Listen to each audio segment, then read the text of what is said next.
The Lord be with you. A reading from the Holy Gospel according to John. Jesus said to his disciples, "As the Father loves me, so also I love you. Remain in my love.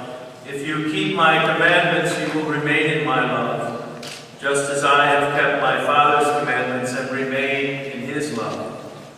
I have told you this so that my joy might be in you and your joy might be complete.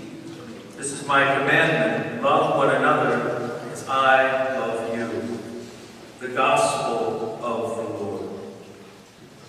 Praise to you, Lord Jesus Christ. Please be seated.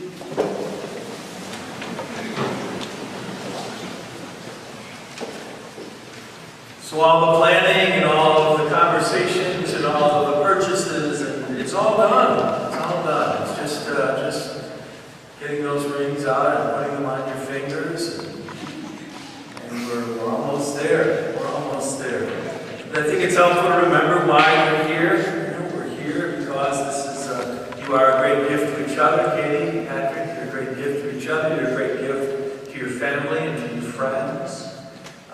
And they, like God, want your joy to be complete. They want your joy to be full, to be more than you can even imagine. But it is like God. That's God's desire for us.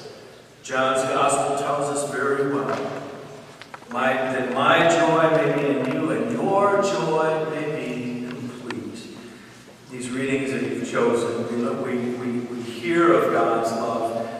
His love that begins at creation, and creation is not something that was just done a long time ago. Creation is something that continues on over and over and over again. Creation happens. It's happening right now.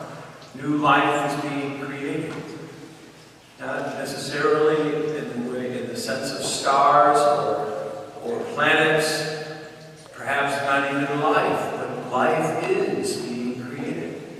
The love of Patrick and Katie, they have created new life in each other. In a moment I'll share with you some of their own thoughts about how that is true and how it's played out. What God creates, and God's never done with us. God continues to create new life in us, and we in turn take on part of that responsibility. By sharing our lives with each other, we can create new life in others. Sometimes it's something very simple, or sometimes it's something very significant, like the love of husband and wife. And we're hearing from the letter from St. Paul what love is and what it isn't. We hear both. Love is patient and kind, but it's not jealous. It's not selfish. If you read between the lines, I think Paul is saying that love is a sacrificial love. Love is like Christ's love for the church. Love is like the love of husband and wife. It's a sacrilegious. It's a sacred love. It's a sacrificial love. It's a love that never really stops. It's a love that is about the other. It's never a selfish love.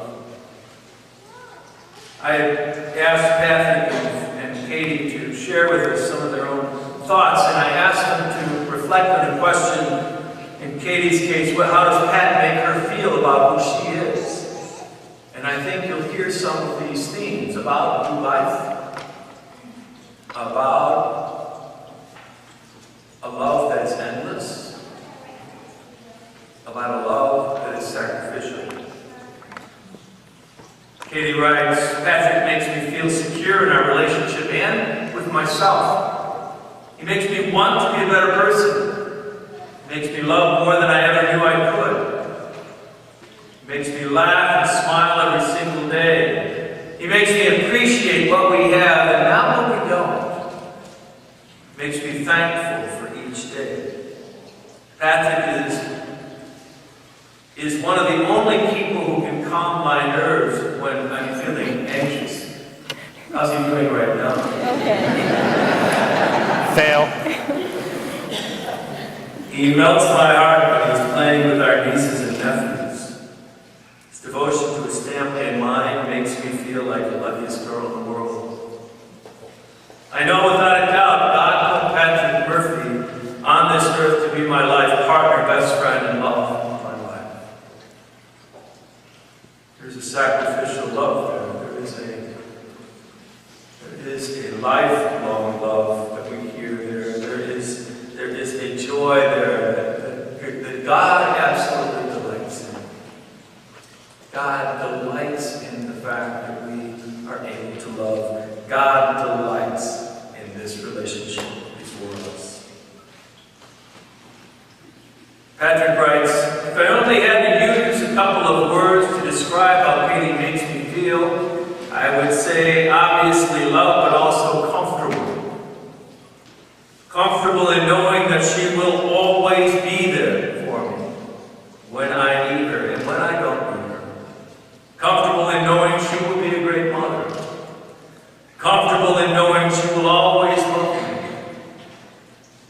And I feel comfortable knowing that she will be with me for the rest of my life. Again, God's love is without end. That's the love that Patrick and Katie have already experienced in each other. It's a lifelong love. They know that it is a sacrificial love. It is a love that is not just about them, but about others. Children, family, friends. It is a love that leads to joy. Patrick and Katie, thank you for bringing us all together to witness this love. This love which is really a sign of Christ's love for the church. It is a love that is never ending. It's a love that is perfect. So we thank you for bringing us together to witness this love. And if you are ready to offer to each other the sacrament of marriage, I invite the two of you now to please stand.